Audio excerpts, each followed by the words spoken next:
I'm always playing the part. Ever since this stupid movie started, the part never really left me.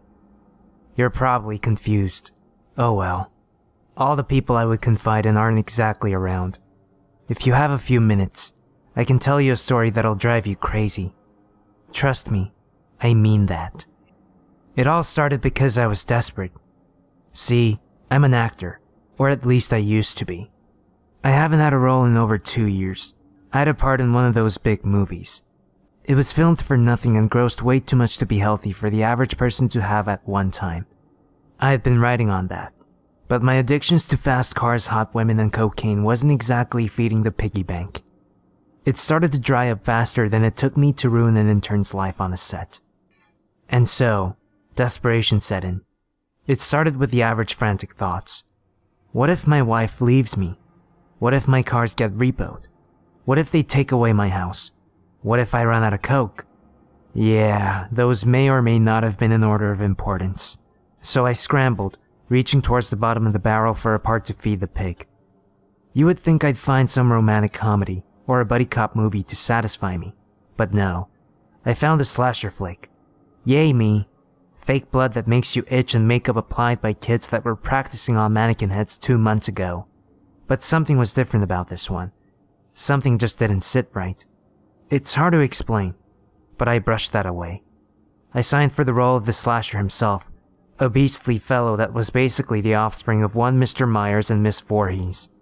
His story was stupid and convoluted, like every slasher flick ever. Something about an abusive father, an absent mother, some alcoholic bullies, that sort of thing. He was the victim of a previous slasher, which left him permanently scarred both mentally and physically. The mental scarring is simple enough to understand. I mean, he witnessed almost his entire town die. That would drive anyone crazy. The physical scarring was a ripped out left eye, 2 gashes on the right cheek that formed an X, and a missing nose. Yes, it's a ghastly picture. Yes, my beautiful face had to be altered with makeup and CGI to make it. Yes, I was horrified. Yes, I was that desperate. No, apparently I'm not above that kind of work. It would take almost 2 hours in the dressing room to pull off this look, mind you. Half the time I was sleeping, and most of the time you only saw the slasher's face for a millisecond. Oh, it was a grueling process. After about 3 weeks of filming, we finally filmed the first murder scene. Up to this point, it was all day scenes that set the backstory, and the director didn't think of shooting the night scenes when things started to get dark. It was a simple enough scene to pull off. The sorority girl back visiting from college would see me on the side of the road looking like a homeless man, would pull over to ask if I was okay, and then I would follow her home and murder her family off-screen while setting a trap for her to stumble upon the bodies. If that sounds overly familiar, don't worry. I know. The trap was a bit grisly, mind you. She had to walk into her parents' room and see the dog lying on the bed in a pool of blood. She would run out of the room, but her father was now hanging upside down at the entrance of it. She would then scream and back away towards the window where I was watching as the body of her mother fell from the closet. I would jump through the window at that time and chase her throughout the house until I cornered her in the bathroom and did the deed.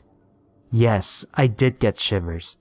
Luckily, the shooting process allowed the scene to be broken up in a variety of camera angles, so you never truly got the entire scene all together until it was edited. So, no goosebumps. The thing that shook me was watching the trap play out. You feel a sense of entitlement knowing you're playing the guy that put that together. Truth be told, I wanted more. Screening continued. More murder scenes were shot, and the movie was finished, but my yearning grew more and more throughout the course. I started small, mind you. Rabbits, stray cats, and a dog here and there. I never dreamed of actually hurting anybody. Well, yes, I dreamed of hurting people, but those are just dreams, right? I'm not crazy. No, not yet. About 3 rabbits, 2 dogs, and 15 cats. Yes, my town had a cat issue. Later, I found myself at peace. What a marvelous thing I had done. I vented my anger, got my gratification, and helped my town with a cat problem. Things were going swimmingly, and the revenue from the movie turned out to be smashing. It grossed something like $2 million. I had a free ride for at least a year with me playing the lead role. Then they contacted me for a sequel. Oh yes, a sequel. A slasher flick 2 to go along with slasher flick 1. It was brilliant. I jumped at the chance to play the role again, and I felt at home in the makeup and prop clothes the character wore. I would creep up on stage directors and crew and scare them a bit for a little fun in between scenes, and I again watched the traps roll out and the bodies of the actors that played the part flop down. But something was amiss with the 5th murder scene. I was supposed to chase a young man through a gym until he fell down the stairs to the locker room. Now, usually in cinema, scenes like this would be shot with either padding or dummies, but the director wanted none of that.